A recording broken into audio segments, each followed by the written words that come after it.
পাহাড়ে এবার ভালো ফল করার জন্য চেষ্টা করছে বাম প্রার্থীরাও।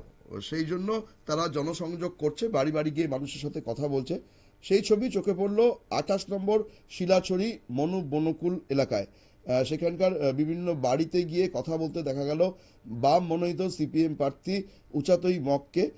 তিনি মানুষকে জানালেন যে যদি সিপিএম বা বামফ্রন্টের সরকার পাহাড়ে আসে তাহলে তারা কি করবেন, পাহাড়ের উন্নয়ন কিভাবে এগোবে সেই নিয়েও তিনি কথা বললেন, তাদের প্রতিশ্রুতির কথা জানালেন।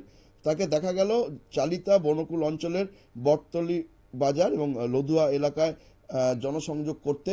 এই বিষয় নিয়ে কি বললেন ওই এলাকার সিপিএম প্রার্থী উচাতই মগ, শুনে নেব তার বক্তব্য।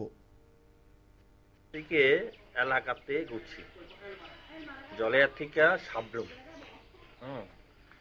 প্রায় আমরা 90% উপরে মানুষের কাছে যেতে পেরেছি। এখনো অবধি চলছে, কিছু বাড়ি বাড়ি যাওয়ার যে গ্যাপগুলা সেগুলো আমরা পূরণ করার চেষ্টা চলছে। এবং মানুষ দারুণ সারা বলতে গেলে গত 21 নির্বাচনে আমরা অনেক জায়গাতে আমরা 80% জায়গাতে আমরা যেতে পারি নাই।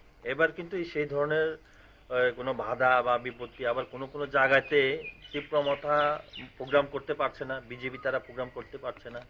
হ্যাঁ, পাশাপাশি তারা শুধু রাস্তায় রাস্তায় গাড়ি নিয়ে ঘুরছে, এগুলো আমরা দেখছি। আমরা কিন্তু সময় দিতে পারছি না। আমরা বিভিন্ন লিডার সারা মহকুমায় বা কেন্দ্র বা রাজ্য স্তরের নেতারাও কিন্তু বাক করে যেতে হচ্ছে আমাদের। এই হলো মোটামুটি অবস্থা। তারপরে আমরা যে সামগ্রী যে এখন অব্দি যে মানুষের সাথে কথা বলে বা আমার যে একটা কনফিডেন্স আছে যে নিশ্চিত আমরা এই কেন্দ্রের জয় ব্যাপারে আর কি। এই আপনি বামমোর্চা সিপিআইএম প্রার্থী, কোন দৃষ্টিভঙ্গি থেকে আপনার এমন মনে হয়েছে যে বামফ্রন্টকে মানুষ এবার হাত খুলে সমর্থন করবে? অ্যাকচুয়ালি আমরা তো মানুষের কাছে গেছি, বিশেষ করে এই যে রেগা ইস্যুটা প্রথম আইছে। রেগা মানে কাজ কইরা পাইতাছে না, কাজ করার আগেও কিছু টাকা দিতে হয়, এই ইস্যুটা আইছে।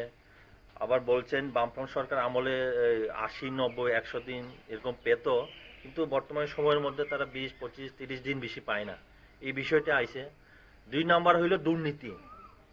দুর্নীতি বিষয়টা আইছে যে আমরা শুধু সিলাইতাছি বা মানুষ আমরা ইয়ে করতেছি, মিটিং মিছিলে যাইতাছি, কিন্তু নেতারা কিন্তু বড় বড় দালান বাড়ি বানাইতেছে, এগুলো আছে। হ্যাঁ, পাশাপাশি কইল যে গেছি আমরা আমরা মিটিংও যাইতাম না, মিছিলও যাইতাম না, কিন্তু আমরা সাইলেন্ট। আমরা শুনে এলাম সিপিএম প্রার্থীর বক্তব্য। সবার মতো তিনিও দাবি করছেন জয়ী হবে বলে। এখন দেখার 12 তারিখ মানুষ কার পক্ষে রায় দেয়। নজর রাখবো পরবর্তী সংবাদের দিকে, তার আগে নিয়ে নেবো ছোট্ট বিজ্ঞাপন বিরতি।